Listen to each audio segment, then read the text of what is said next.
Testing, testing. 1, 2, 3. Testing. Can everyone hear us? Hello. They can hear us. Okay. Hello. All right. Hello, everybody. Bad. That's fine. We're here. We're here.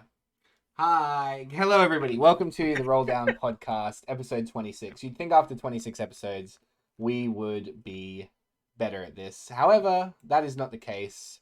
And to join me in this confusing mediocrity is Sol, my co-host. It is a pleasure to see you. Good to be here as always. Guys, we have a heavy hitter episode this week. We have the brilliant EsportsLaw on the show. It is so great to have you, Bryce. Thank you so much for being here. Yeah, thanks for inviting me. I'm looking forward to hanging out and talking about TFT. Guys, we're going to jump straight into it. We talked a little bit next week, by the way. Bryce has given us the brilliant idea to let you guys hear our pre-show. So we talked about some great stuff in there that you guys didn't get to hear, but we're going to basically redo it now instead. And one of those things is, Bryce, we want to talk a little bit about your background, how you came into the gaming scene and how you discovered TFT. Gaming, I played games since I was a little kid. My parents actually wouldn't let me own a console because they thought that video games rotted your brain. So I would just spend a lot of time at my friend's house playing video games. And then eventually we had a PC and I played games on that. The career part of this, I often reflect that I fell into it and then I ran with it. So I was a diehard League of Legends player from season 1 on, and in law school, there's a weird dynamic where you basically have the job that you're going to have when you graduate a lot of the time when you're done with your first year, even though law school is only 3 years, is three full years. Because what happens is the summer after your first year, you start applying for your internship for the second year. And then if you get it at a firm, then you go intern there, but then they hire you when you graduate, like most of the time. And so I basically had my job lined up from the very beginning of my second year of law school on. So then at that point in time, law school grades were no longer particularly relevant for me, which was great because I could play a bunch of League. And so then I just kept playing League, and then I fell in love with League esports as well. I had followed competitive StarCraft and Counter-Strike before that, but not super seriously. League was kind of my first true love from an esports perspective. So then when I graduated, I went and practiced at that big law firm, which had nothing to do with esports. I was just a commercial litigator, but I wound up writing an article. This is 2013, end of 2013. I wrote an article forecasting the legal future of esports vis-a-vis the legal history of traditional sports. So it was just like comparative analysis. Hey, we're going to have player contracts and we're going to have to worry about media rights and collective bargaining and all this kind of stuff. And I posted on the League of Legends subreddit. It wound up being the #1 post that day, and the rest was history. I had teams and influencers and players getting in touch with me about doing their legal work. I was not really qualified to do that or any legal work because I had only been practicing law for like 2 months, and law school bears absolutely no resemblance to the actual practice of law. But I was fortunate to be at a bigger firm with smart lawyers who could do the work, so I would originate it, and they would kind of train me up as they went. And then fast forward to today, and it's my career. Well, that's great. I love hearing that. That's really cool. One of the things that's really interesting about I think the meteoric rise of League of Legends is how many young professionals and young people sort of, I guess, as you said, fell backwards into these crazy roles. 19-year-olds owning teams and having these huge multi-million-dollar businesses and things like that. League of Legends, as StarCraft did before, it really paved the way for these crazy advances in the gaming industry. And so, Brett, coming on to TFT, obviously you said you're a massive League of Legends player. When TFT first came out, was it something that you were like, yeah, I really like that kind of thing, that's something I want to get into? Or was that something that kind of just, you found yourself playing it every so often? I did not. So for a bunch of people came to TFT via auto chess, right, or Underlords, and I did not. I had not really gotten into those games. I'd always played strategy games, right? I grew up playing MTG and various other strategy games, but I'd never really gotten into them super deeply. I did have a really deep background in poker. I supported myself for a long time playing poker, or at least sort of supported myself. It was a nice supplement to my income.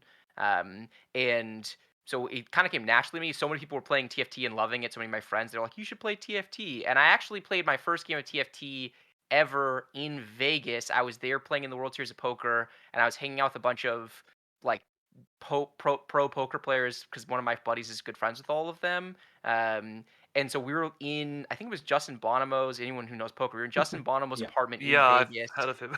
Yeah, with like Yeah, Scott yeah, that's pretty Seaver sick. and some other Wait, that's pros, super sick. Wait, and what we the were hell? all just playing That's TFT. It so was my cool. first game All right. ever, and I Hmm. immediately fell in love with it. I was like, this game is so good. And we went from the next day we went to like a PC bung in Vegas and we played a bunch more TFT. So by the time I left Vegas, I had not won the World Series of Poker, but I had fallen in love with TFT. So then I just started playing a lot and kept playing. Great. That's so cool. I love that story. That's awesome. Talking a little bit more about like the in-depth style of TFT now. I mean, you have your own podcast, you have your own show, you cast, you're a big part of this really growing and big scene that's really coming up in the area.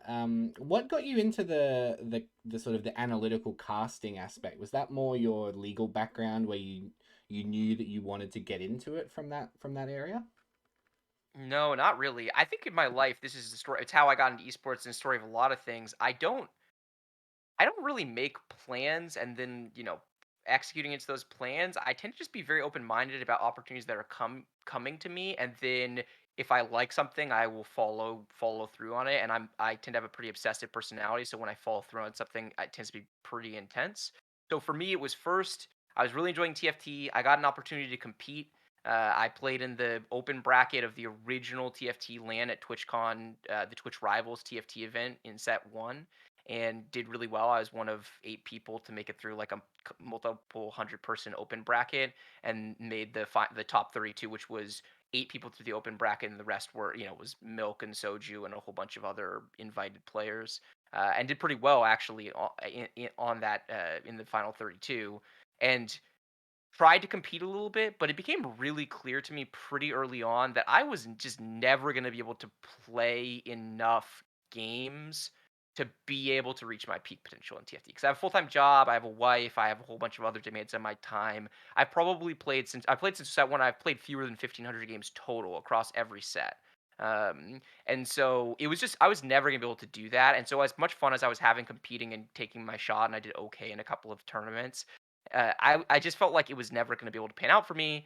And then I became really good friends with Frodan, and he obviously is one of the most talented casters, not just in TFT but in the industry period. And we talked about it a little bit. It would be fun if, and so then I got a shot to do it for Giant Slayer, and I did it for their Fight Night Rising and had a blast. And so when people kept inviting me to do it, I was like, yeah, that sounds great. And then it's all just kind of organically happened from there, to be honest with you. It was not like, oh, I'm going to have a side gig as a caster, but I enjoyed it. I kept getting invited back. I am the obsessive personality thing. I just like kept watching back my VODs and asking for feedback and working on it with Frodan, and got to the point where I'm at least a semi competent caster now, I think. And then the podcast was really similar. It was just Dan and I engaged in some of the nerdiest TFT conversations you could possibly imagine. And we were like, what if instead of just doing this on my couch, once a week, we did this on a podcast occasionally? And that's how Don't Talk If You Don't Know was born. I love that. That's so cool. Yeah, I really I think we've got a lot of great questions later on from some of our community about sort of podcasts and the content creation space. So we will come back to that because I really want to get back into it. But for now, I want to get into the main topic of our episode, and that is saying goodbye to set 6, to set 6.5. Sol, I'm going to come to you first on this one. We've sort of discussed quite a lot on this podcast since it started just before set 6 actually came out. So we've sort of been here for the whole ride, as you will. I want to ask you first of all about a memorable moment from the last set 6.5 worth of content that you have personally. 6.5, right? Not 6.0, yeah? Yeah, we'll do 6.5 first. We might come back to 6.0 and some of the things that I we guess might there not were miss. 2 memorable moments. The first one is probably more memorable, but it was making day 2 of the Scholar Cup. I had already forgotten. I think that's what it was called, right? I had Yeah. already forgotten what the tournament Yeah. was called. But it was making day 2, and that was really, really cool because it felt like a nice sort of redemption arc after sort of crashing and burning. in the first open in 6.0. So that was really really cool. Um, didn't make a past. Didn't make it to the top 8 unfortunately, but making day 2 was still cool. And then the other one was probably hitting 1k LP. Hitting like plus 1k LP for like the first time. Which was like, not something like I'd ever really like. It was not something like I'd ever really like gone for. But it was like a chip off my shoulder because I was like always hovering around like 940, 950 LP, never crossed like 1k for like basically every set, like after like 5.5. So yeah, those are And probably the two memorable moments that for me. feels so good, getting over whatever your threshold is, whatever Yeah. whether that's getting into masters or getting a certain LP Mm. number or whatever. When you finally get there, God, it feels good. Yeah. It was like, oh, finally, okay, 4 digits. Okay, I've done it once. I don't have to worry about it ever again. Yeah. Next Yeah. step is 1500, right? That's the next goal. True. Oh, 100 at a time. 100 at a 1100 time. next. Okay, 1100 next. Yeah, Bryce, 1100 next. I want to come to you and ask, 6.5 big set world championships within it, regionals within it. I mean, your experience getting to cast major events in it. If you could pick even just one sort of moment of yours that stands out for 6.5, what would you say that is? God, I was thinking about this when you asked him because I was like, God, so I can't. The Spicy Appy's Chemtech Gnar game. Yeah, That was what either a the game. last Oh, tournament. That was that either was the spicy. last tournament of set 6 or the first tournament of set 6.5, and I honestly don't remember which tournament it was I'm in. pretty sure it was the Challenger series in 6.5. Okay, that's what I thought. Yeah, so that one for me, I'm a huge Appy's stan. I think Appy's plays some of the most beautiful TFT of anyone in North America and maybe even the world.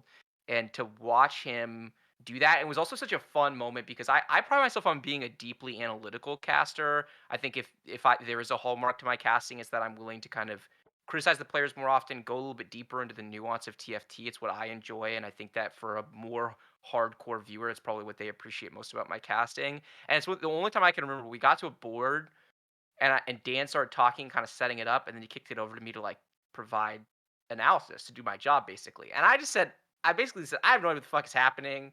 I didn't swear because it was on main broadcast, but I was like, I'm along for the ride along with everyone else. I don't know why this is working. This board kind of looks terrible.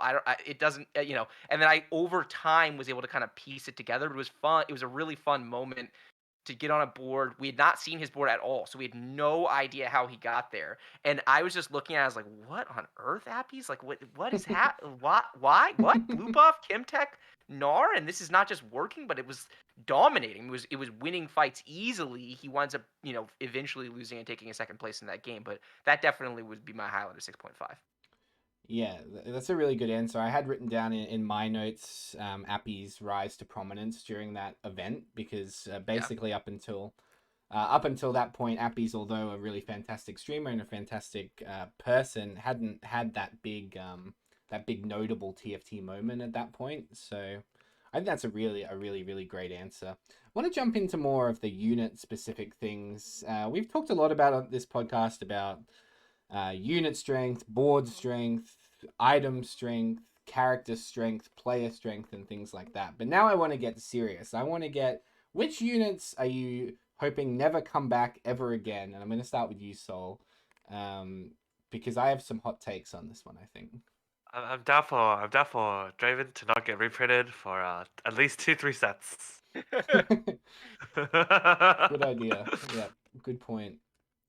Yeah, Bryce, how about you? I mean, we've had such an up and down set with twitlongers and complaints about the game and the game being unbalanced or balanced or good or bad or this patch is great, this patch is terrible, mini patches, third patches, micro patches. Where do you sort of stand on the unit balance right now?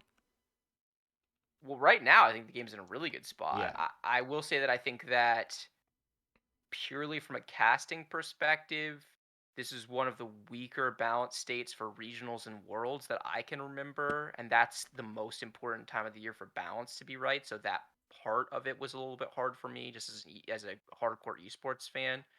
Um, Unit that I hope never comes back. I don't know that I like actively hated any units this set. There were a few units that were deeply unsatisfying to me. Like I think that Renata as an AP carry was so it just did not fulfill that fantasy for me at all. It was Yeah. a super unfun unit. It was really hard because this damage over time thing was a cool concept, but it was really hard to follow in the fights and to understand whether or not she was doing what she was supposed to be doing. And she Yeah. spent a meaningful period of time in the set where she was just unbelievably broken, and then she was terrible for a little bit.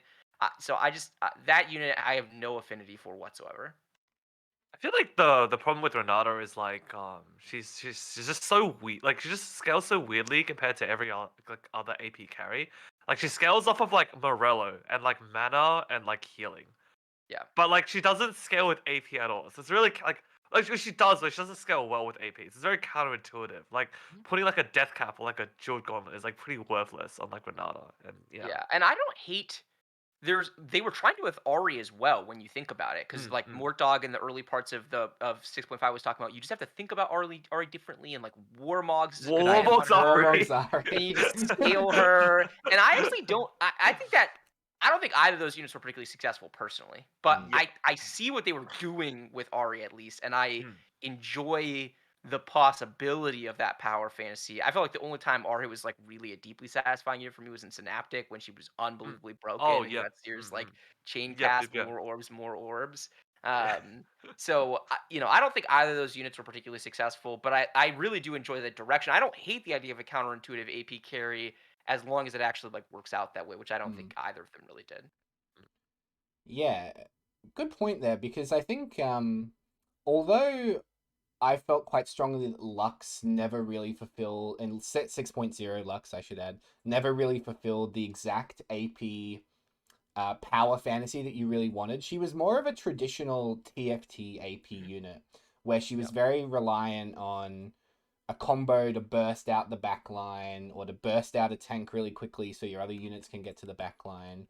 And aside from Victor staying around and in some patches being really, really good, you didn't really get an AP fantasy in this particular set, 6.5, at all.